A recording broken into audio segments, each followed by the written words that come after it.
Hello everyone. In previous video, we discussed about cell wall. For that part, click on the link given in the description box. Today in this video, we will discuss about plasma lemma.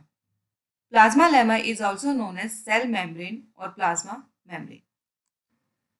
It is known as cell membrane because it encloses every single cell of the body.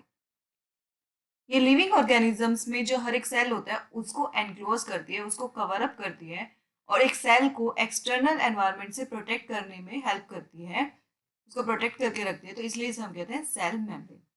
दूसरा इसे हम plasma membrane भी कहते हैं क्योंकि ये protoplasm को भी एनक्लोज करती है। ये प्रोटोप्लाज्म के भी अराउंड प्रेजेंट होती है, इसलिए इसे हम कहते हैं plasma membrane. It is a distinct membrane which forms a thin, ये थिन लेयर होती है, ट्रांसपेरेंट होती है, इलेक्ट्रॉन माइक्रोस्कोपिक मीन्स हम इसको सिर्फ इलेक्ट्रॉन माइक्रोस्कोप की मदद से ही दे सकते हैं। इलास्टिक इन नेचर होती है, रीजनरेटिव। इसका मतलब है कि अगर मेम्ब्रेन का कोई पार्ट डैमेज हो गया, डिस्टर्ब हो गया है तो प्लाज्मा मेम्ब्रेन उस पार्ट्स को रीजनरेट यानी दोबारा बना सकती है। And semi permeable membrane. Semi permeable का मतलब होता है कि जो मेम्ब्रेन होती है वो स्मॉल साइज पार्टिकल्स को तो अपने में से पास करने देती है जबकि लार्ज साइज पार्टिकल्स को पास करने नहीं देती है। सो plasma lemma is semi permeable membrane. It is outermost covering of the both prokaryotic and eukaryotic cells.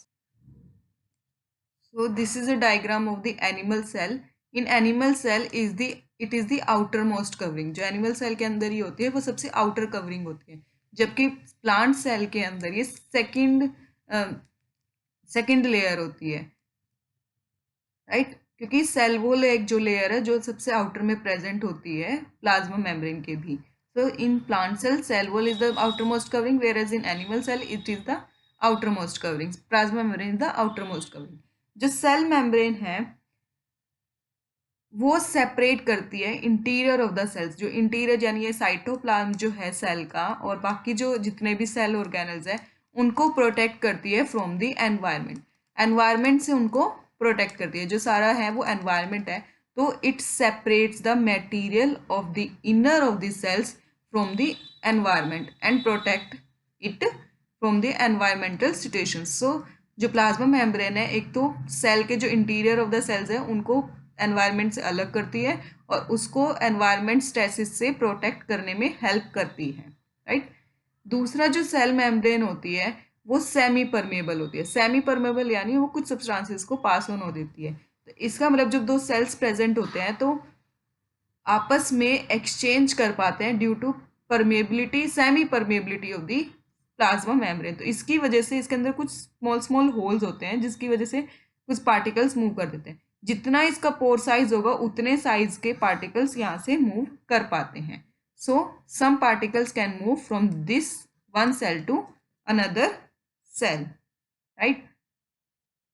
There are also other membranes like nuclear membrane which is present around nucleus, mitochondrial membrane which is present around mitochondria, tonoplast around vacuole के around जो membrane होती है उसको हम tonoplast कहते हैं, और chloroplast के अराउंड जो मेम्ब्रेन होती है उसको हम क्लोरोप्लास्टल मेम्ब्रेन कहते हैं। लाइसोसोम्स के अराउंड जो मेम्ब्रेन होती है उसको लाइसोसोम मेम्ब्रेन कहते हैं। तो इस तरह से बहुत सारे जितने भी ऑर्गेनल्स होते हैं उनके अराउंड भी मेम्ब्रेन पाई जाती है।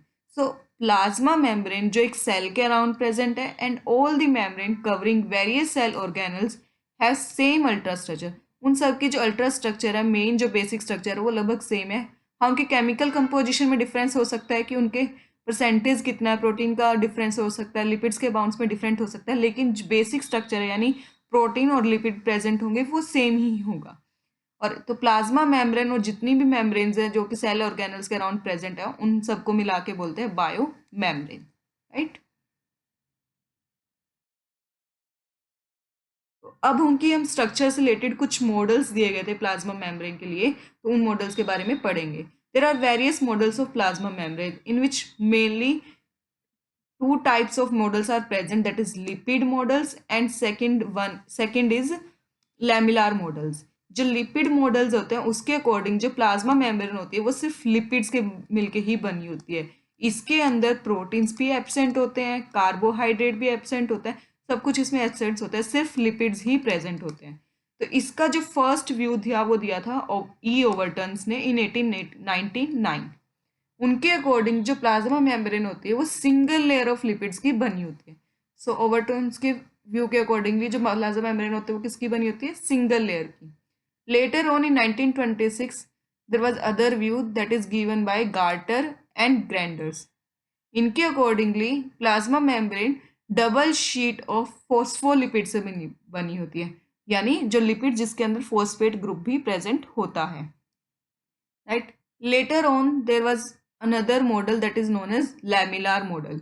लैमिलार मॉडल के अकॉर्डिंगली जो प्लाज्मा मेम्ब्रेन होती है वो लिपिड्स और प्रोटीन दोनों से मिलके बनी होती है, और प्रोटीन एक अलग लेयर में प्रेजेंट होता है और एक लिपिड्स की अपनी एक अलग लेयर प्रेजेंट होती है।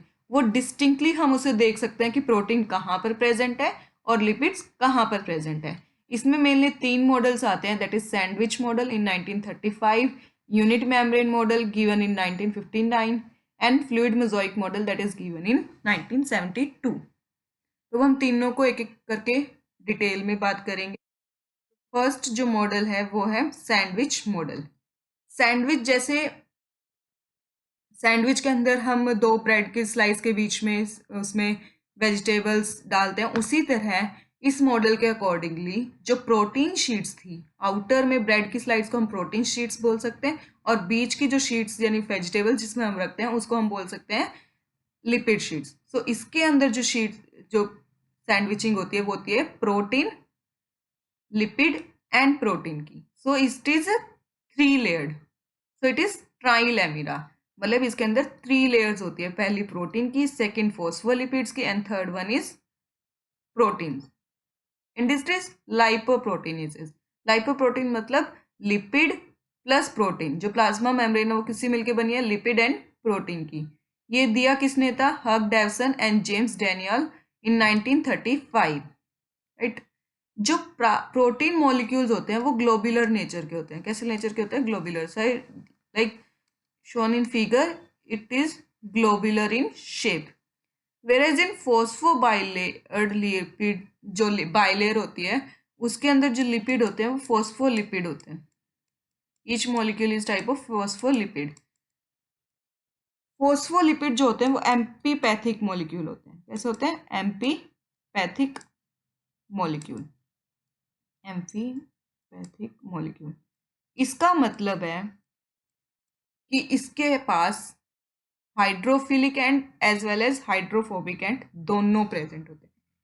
दैट इज, हम इसके आगे बात करते हैं। तो it is a diagram of only one phospholipid molecules. It has 2 and polar, और इसको दूसरा नाम होता है hydrophilic and. Hydro means water and philic means loving, so it is water loving, whereas another end is known as non-polar end या फिर hydrophobic end. Hydro means water and phobia means डर। सो it is water phobic, मतलब उसे पानी से डर लगता है, वो पानी से दूर भागता है, और जबकि पानी के नजदीक जाने की कोशिश करता है, right. So it has 3 components. Head, जो ग्लोबुलर पार्ट जो हमें स्फेरिकल पार्ट दिख रहा है उसको हम बोलते हैं हेड, एंड बीच में neck like portion is formed of glycerol and chain like portion is formed of fatty acids. So phospholipid molecule is an amphipathic molecule. इसके अंदर जो इसके जो फॉस्फोलिपिड मॉलिक्यूल्स की जो टेल होती है वो आपस में फेस कर रही होती है। दोनों बाइलेयर की जो फॉस्फोलिपिड्स की टेल्स होती है वो आपस में एक दूसरे को फेस कर रही होती है, और इन दोनों के बीच में कौन सा बॉन्ड होता है? वैंडर वॉल फोर्स होता है। कौन सा? Wander wall force of attraction. तो आपस में किस तरह से एक दूसरे को फेस कर रही होती है? Wander wall force of attraction की वजह से। whereas this head of the phospholipid molecules and protein molecules are attached to each other by hydrogen bond, ionic linkage and electrostatic force of attraction.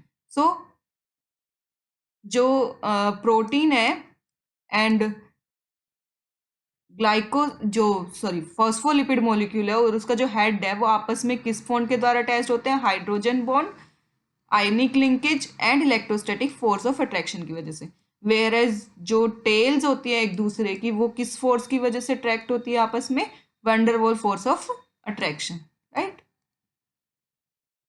लेकिन इसकी कुछ ड्रॉबैक्स थी। ये जो sandwich model है वो सही से एक्सप्लेन नहीं कर पाया था प्लाज्मा मेम्ब्रेन के स्ट्रक्चर को, इसलिए इसके कुछ ड्रॉबैक्स होने की वजह से इसको रिजेक्ट कर दिया गया था। तो इसके अकॉर्डिंगली, सैंडविच मॉडल के accordingly, plasma membrane is a static layer. लेकिन later on discoveries prove that that plasma membrane is a dynamic membrane.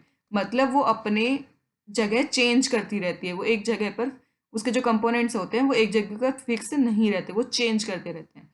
और it can't explain phenomena like active transport.